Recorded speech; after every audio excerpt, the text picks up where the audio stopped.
continuity. Definition of continuity at a point. A function f of x is continuous at a point x equals a if and only if the three criteria are met. First, f of a is defined, which means graphically there'd be a closed dot there. It's a defined point.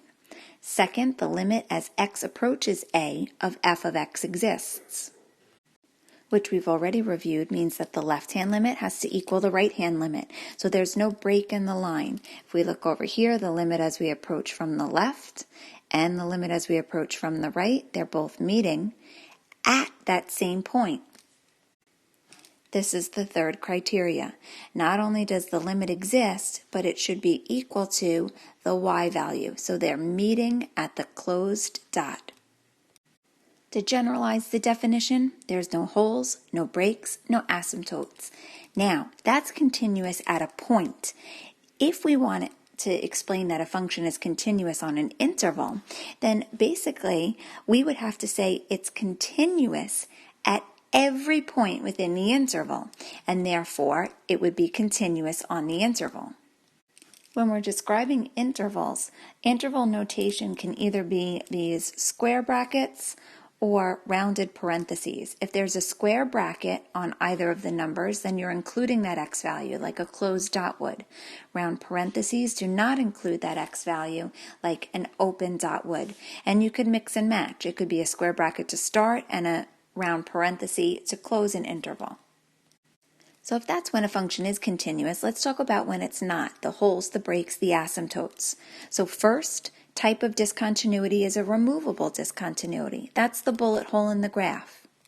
Removable discontinuities occur when the limit exists. So if you're able to evaluate a limit and from the left and the right it's approaching the same value, but it's a different y value, that means that it's a removable discontinuity because the roads are meeting and it's just that one point that needs to be changed. Second type of discontinuity is jump discontinuity, and this is what I've been referring to as a break in the graph. This is when the limit from the left is not equaling the limit from the right, so therefore the limit does not exist. Most commonly, these are piecewise functions that have a break or a jump discontinuity. And our third type is called an infinite discontinuity. These are our vertical asymptotes. As you approach from the left or the right, if your function is going to infinity, that means we have an infinite discontinuity. In other words, a vertical asymptote. And this really fails all the criteria. It's not defined at this value, and the limit doesn't exist. So now we know when a function is continuous. We have our first property of continuous functions called the intermediate value theorem, which you are allowed to abbreviate IVT. As I'm reading the theorem, take a look at the graph because the graph makes things crystal clear, whereas the wording of the theorem can sometimes sound confusing. If f is a continuous function on the closed interval from a to b, that if part right there is huge. F has to be continuous and it has to be on a closed interval. Otherwise, the theorem doesn't apply. If we don't meet the criteria of an if in a theorem, then the theorem will not apply. So if it is continuous on the closed interval, and n is any number between f of a and f of b.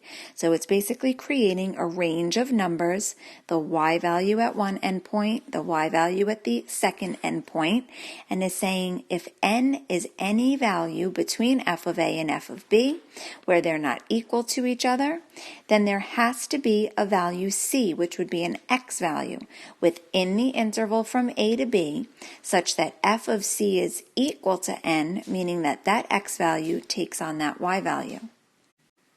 So basically, if the graph of a function can be traced continuously from one endpoint to the second, then it must take on every intermediate value, meaning all of the y values in between f of a and f of b, because their only way to skip over something is if there was a break or a jump in the graph. If it's continuous, it has to take on all of them, possibly more than once if you think of maybe a trig function, sine or cosine curve, but at least once along the way. In order to get from here to there, you have to pass through all the y values in between. Let's take a look at some examples. In examples 1 and 2, find the value of a for which f of x is continuous. Number 1, we have a piecewise function where it's equal to this expression as long as x is not equal to 1, and then a when x is equal to 1. So basically, it's asking us to fill in the open dot. If you picture what a graph looks like when there's an open dot, it means that the limit exists, that as we approach from the left and from the right, we're approaching the same value, and what we want to know is what do we have to fill in that open dot with? So we have to evaluate the limit as x approaches 1. Now notice that we're approaching 1 because that's the value that makes this undefined. That's what's making the open dot in the graph. So when we set up this limit, if we plug 1 into the top and the bottom, we wind up with 0 over 0. So we've got to do something. What do we do when we're dealing with radicals? Multiply by the conjugate. We choose the conjugate because even though we technically are supposed to FOIL the top, we really only have to worry about multiplying the first and the last because the outside and inside always cancel. Now rewriting this limit as x approaches 1 is very important that you don't forget to do that. You will lose credit on the AP exam if you don't continue to say that we're evaluating a limit, because evaluating a limit is much different than evaluating the function. Multiplying a radical by itself, we lose the radical. And on the bottom, I'm not going to distribute this out because I'm eventually going to want things to cancel. I have like terms on the top. 3x minus 2x is just 1x. Let's bring down that limit as x approaches 1. And now when I rewrite this, I've got the x minus 1 on the bottom that this reduces with. So cancel out that x minus 1. We need the placeholder of 1 on the top and show that this was left in the bottom. And now we can evaluate by plugging in the 1. We've got 1 over 3 minus 1 would be square root of 2 plus another square root of 2. So let's say our answer is 1 over 2 square root of 2. Remembering if this was multiple choice, we'd probably have to rationalize. So let's just practice doing that. If I have to rationalize the denominator, I would multiply the top and the bottom by square root of 2. So we would be looking at a final answer of rad 2 over 4 if we had to rationalize. Take a look at number 2. Again, we have a piecewise function, but instead of just one missing point, it's actually split into two different domains. 9 minus x squared for when x is greater than 2, and ax for when x is less than or equal to 2. Remember, we're trying to find the value of a to make this continuous. So what we don't want to happen is we don't want to be on the parabola and then jump to the line. We want to make sure that these connect. So I need my parabola and the line to connect. Now, I don't know that that's exactly the graph I'm going to get, but that's the idea. I don't want to break in the graph. In order to ensure that they connect, we need their y values to be equal. So this one's actually a little bit easier because to get a y value, you just evaluate the function at x equals 2.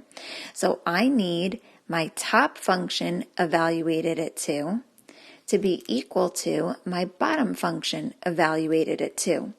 And I just need a that makes this equation correct.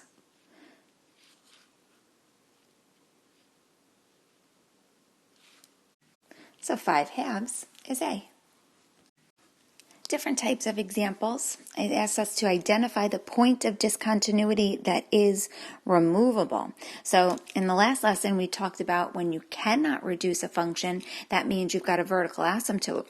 Here, if you can reduce it, that means it's a removable discontinuity.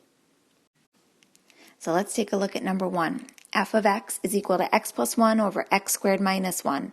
So difference of perfect squares on the bottom, I'd want to factor. And then see that I can reduce this x plus 1. That would simplify my function.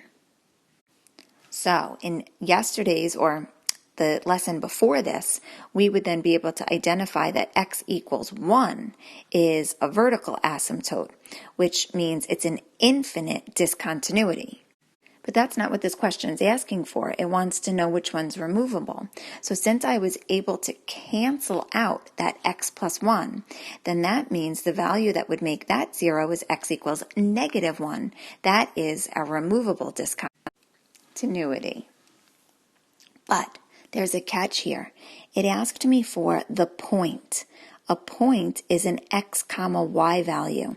So I know x equals 1 is our x value of the point, but what is the y value? Sorry, x equals negative 1 is the x value. The y value, well, if I plug it into the original, because that's usually where y values come from, that's going to give me 0 over 0. So I need to go to, well, what is it when I reduce it? Basically, the y value is the limit as x approaches negative 1. What was the intended height of the function? So to evaluate the limit, you'd have to reduce it, and plugging in negative 1 for x, we would get negative 1/2.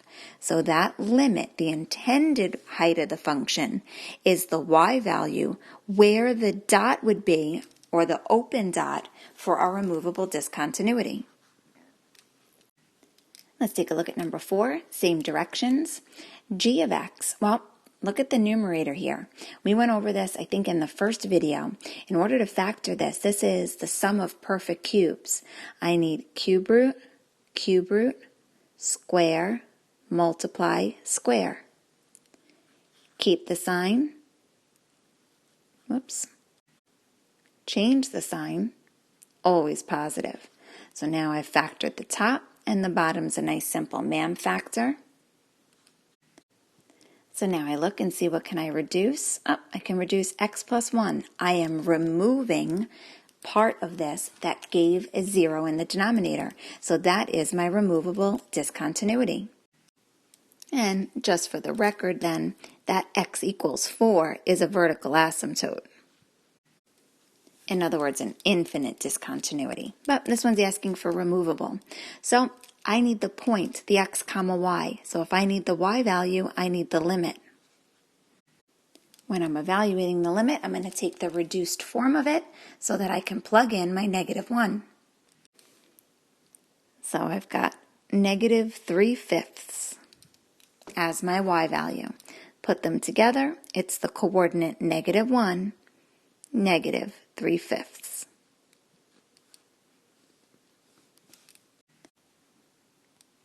Number 5.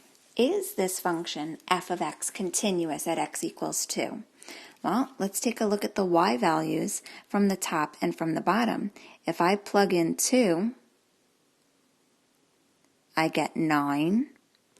If I plug in 2, I get 9 again. So it is the same y value, but take a look at the domain. They're trying to trick us. Did either one of these include the 2? No. So this is not continuous because f of 2 is not defined. All right, our last two examples deal with the intermediate value theorem. A function f is continuous on the interval from 1 to 5, and some of the values of f are shown below. If f has only one root r on the closed interval from 1 to 5, and the root r is not equal to 3, then a possible value of b is which one? First of all, if we're looking for a root, we're looking for a 0. Second of all, if f is continuous on a closed interval, that means intermediate value theorem does apply. Now, it specifically says that the root is not 3, so that means we're looking for the y value at 3. If it's not the root, then the answer definitely cannot be 0. So, what's a possible value of b? Well, we need to take a look at the range of values. Let me draw a quick sketch of the points. So our range of values that we're guaranteed to hit are -1 to -2. But we want one root, only one root. So we need our function to come up and touch the x-axis one time, exactly one time on this interval. So we're only guaranteed by intermediate value theorem that we're going to hit all the values between -1 and 2. If we look at our choices, if f at 3 is also -1, then maybe I pop up here and hit my root at 2 and then continue on to graph the function. That's a possibility. But if we say, well, what if it was 3 or 5? Any one of those, 3 or 5, I kind of didn't leave myself positive y values, but let's even just put a positive value up here. Let's pretend that that was 3. That's going to automatically, because of intermediate value theorem now, guarantee 2 roots. I would have to cross over 0 twice if I put a positive value in there. And this is asking for only 1. So these guys are out. Because of intermediate value theorem, the only possible solution was -1. Sometimes these could get a little confusing because you're overthinking it. Sketching the graph of the points always makes it really clear if you're having trouble visualizing it. Let's do one more. F of x is continuous on the closed interval -1 to 1. Some of the values of f are shown below. If f of x equals 0 has only one solution, and r has to be less than 0, then a possible value of b is what? So the root has to be less than 0. So looking at our table, the root has to be on the left side of the table. So let's plot our point. We've got -1, 2 as our first point. We're not sure what's going on at 0. That's what we're looking for. And then at 1, it's down here at -2. So we are looking at a range of +2 down to -2. And we want only one solution. So we need our solution to be less than 0. So our root has to hit somewhere in between -1 and 0, which means we would have to switch from a positive y value to a negative y value in order to achieve hitting our root on that interval. The only choice that's negative is choice E, -1.